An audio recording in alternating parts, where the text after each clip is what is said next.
జనసేనను నిజంగా తెలంగాణలో కూడా బలోపేతం చేయాలనుకుంటున్నారా? వచ్చే అసెంబ్లీ ఎన్నికల్లో జనసేన ఇక్కడ పోటీ చేస్తుందా?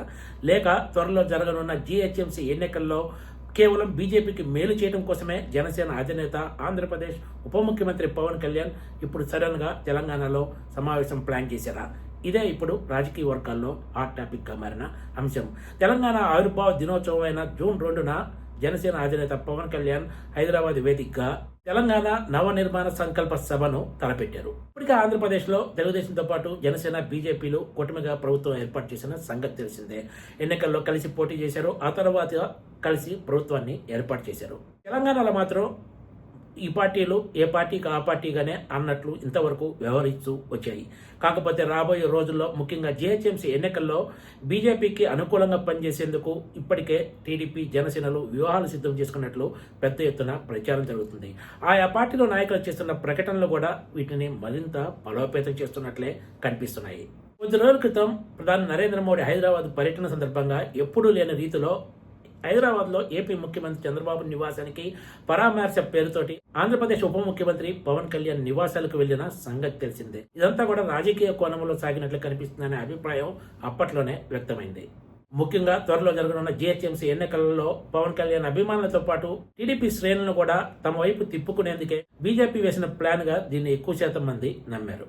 ఏ పార్టీ అయినా ఏ నాయకుడైనా ఎక్కడైనా మీటింగ్ పెట్టుకోవచ్చు, ఎన్నికల్లో పోటీ చేయవచ్చు. కాకపోతే ఆ నాయకులు ఒక ప్రాంతం గురించి గతంలో చేసిన వివాదాస్పద వ్యాఖ్యలు ఖచ్చితంగా ప్రభావం చూపిస్తాయంటంలో ఏమాత్రం సందేహం లేదు. కొద్ది రోజుల క్రితమే ఆంధ్రప్రదేశ్ ఉప ముఖ్యమంత్రి పవన్ కళ్యాణ్ తెలంగాణ ప్రజల దిష్టి తగిలి కోనసీమలో కొబ్బరి చెట్లు ఎండిపోతున్నాయంటూ వివాదాస్పద వ్యాఖ్యలు చేశారు. అప్పట్లోనే దీనిపై పెద్ద ఎత్తున రాజకీయ దుమారం రేగింది. తెలంగాణ నాయకులు దీనిపై తీవ్ర అభ్యంతరం వ్యక్తం చేశారు కూడా. అంతకు ముందు తెలంగాణ రాష్ట్ర ఏర్పాటు తర్వాత తాను కొన్ని రోజులు అన్నం మానేశానంటూ కూడా పవన్ కళ్యాణ్ వ్యాఖ్యానించారు. ఇప్పుడు జనసేన అధినేత పవన్ కళ్యాణ్ తెలంగాణ రాజకీయాలపై ఫోకస్ పెట్టాలని నిర్ణయించుకోవడంతో గతంలో చేసిన ఈ వివాదాస్పద వ్యాఖ్యలు ఇప్పుడు మరోసారి చర్చకొస్తున్నాయి, తెర మీదకి తీసుకొస్తున్నారు వివిధ పార్టీల నాయకులు. ఈ తరుణంలో తెలంగాణలోని రేవంత్ రెడ్డి సర్కార్ జూన్ 2న హైదరాబాద్ లో జనసేన అధినేత పవన్ కళ్యాణ్ తలపెట్టిన సభకు అనుమతి నిరాకరించింది. తెలంగాణ నవనిర్మాణ సంకల్ప సభ జనసేన సాధక సమ్మేళనం పేరుతోటి జనసేన సభకు ఏర్పాట్లు చేసుకుంది. వీటికి అనుమతి కోరుతూ ప్రభుత్వానికి దరఖాస్తు చేసుకోగా పోలీసులు ఇందుకు నో చెప్పారు. ఇది ఇప్పుడు రాజకీయ దుమారం రేపుతోంది. 2000 మంది జనసేన సాధకులతోటి ఒక ఇండోర్ కార్యక్రమం ఏర్పాటు చేసుకుంటే దీనికి అనుమతి నిరాకరించడం ఏమిటంటూ జనసేన ఆగ్రహం వ్యక్తం చేస్తుంది. గచ్చిబౌలి సంజయ్ కన్వెన్షన్ సెంటర్ లో ఇలాంటి సమావేశాలు గతంలో చాలా జరిగాయని, రాజకీయ సభలు జరిగాయని, ఎవరికి లేని ట్రాఫిక్ సమస్య తమకెందుకు వస్తుందంటూ జనసేన నాయకులు ప్రశ్నిస్తున్నారు.